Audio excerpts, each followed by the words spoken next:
International business. In our global economy, it represents a huge series of opportunities, but also irritations and frustrations, as traders increasingly fail to feel truly in control. Ask Levi. 600 shipments from her Chinese webshop arrived at a European airport today. This afternoon, 560 of them will be on their way again by road or rail to their final destinations. 40 won't. Why? She has no idea. Although she remembers that only last week, 100 parcels were held up because of one incomplete declaration concerning one item. Or talk to Jan van Basten.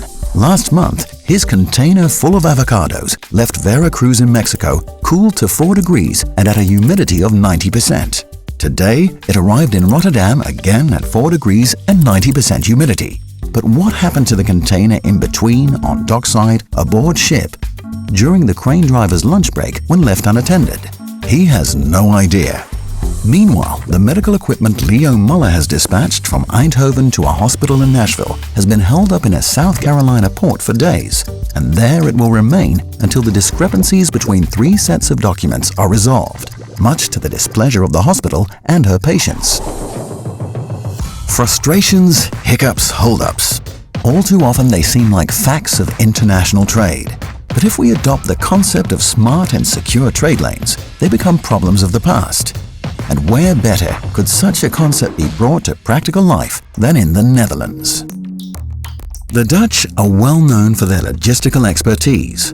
So when specialists from business, government and universities get together with all parties involved in physical transportation processes, you can be sure some valuable insights will emerge. Working in unison, they addressed the creation of a new logistics concept, using state-of-the-art IT technology and blockchain techniques, and utilizing a port community system and all kinds of other clever communication tools. Why? Simply to bring together all information concerning shipments in a single network of trusted networks, a hugely rich and multifaceted source. The basic idea? Focus on data rather than on documents that contain them. A systematic approach that starts with a simple order or invoice and gets consistently enriched with data from waybills, checkpoints, shipping notices, container sensors, track and trace systems, and inspection reports as goods move from A to B. The result is an information source that can be accessed by all parties according to their needs and their authorization levels, possibly seeking additional information. Everyone with a legitimate interest in the shipment and with the corresponding authorization. We call it the Internet of Logistics, an all-encompassing, highly accessible and yet security-conscious universal data environment at lightning speed. In the current system, the data sharing in logistics is very fragmented. There are countries in the world where they still use telexes. But all those information has to be joined up at a certain moment. At border crossing is the moment that customs start asking all that information.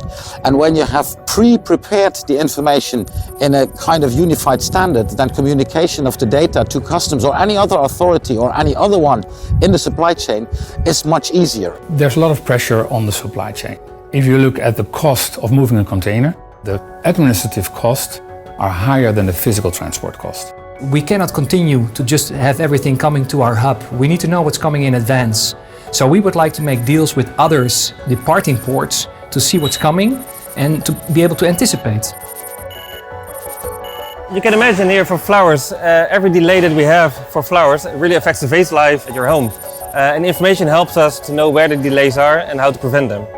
Pending cargo is costing money, and if you can offer your market a reducing of 20% of the total transit time, it's saving a lot of cost.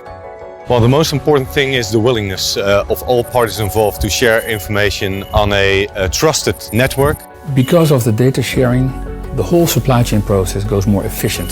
There's less errors, less waiting times, all kind of opportunity to improve processes to make things flow even faster.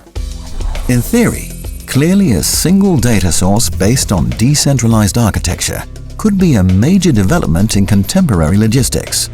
But in a field where so many parties have so many interests, where so many actors have such different backgrounds, but where so many factors can affect such complex processes, well, theory simply isn't enough.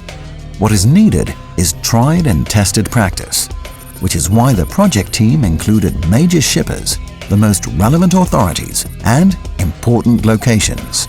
Traditionally, their various interests could be seen as conflicting, but in this environment of trust and sharing, an underlying commonality is brought to vibrant life. This is a 10-year effort, so it's basically 3 projects in a row, EU-funded projects. We started with the first ideas, the first prototypes, then the piloting, and therefore you really have to bring all those parties together in a neutral setting, because otherwise they are not going to collaborate and give all their commercially sensitive data. And now it's up to them to really make it work worldwide and really to make it a commercial success worldwide.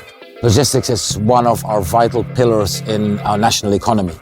We have a very high-level developed infrastructure, as well on air side as on the maritime side. Our fast way of communicating, our collaborative attitude, that is making the difference. And companies, they choose their harbors of loading and unloading not merely on the infrastructure, they choose it on the reliability and the predictability of the system. Because of the data sharing, the whole supply chain process goes more efficient. If the data is there, if it can be trusted, if it's trustworthy, you can build beautiful business cases. This helps us to optimize the logistics, but we can also add temperature information, for instance, and see exactly under what temperature conditions the flower have been transported, and also ultimately see what the quality of the flower is in the end. To use this kind of one system, we can save a lot of time. Eventually you want a seamless flow of goods. It's good for efficiency, it's good for transparency. You can lower your costs as a port and in the entire supply chain. And so the more people start sharing their data in a new way, the stronger the version of the truth, the stronger the amount of business cases that can be produced. So, there you have it. Less intrusion and more security. Fewer holdups and enhanced consistency. Less constraining and more enabling. Lower costs and improved predictability. All inside a uniform, simple and controlled environment in which all trade partners can agree to share information on common terms. What they want, when they want, where they want, and with whom they want. It is the kind of common approach to individual requirements that international business needs. Now, it is what international business gets. Because that's what happens when you add a specific Dutch twist to a European initiative. And the best part is, it is all available to you now.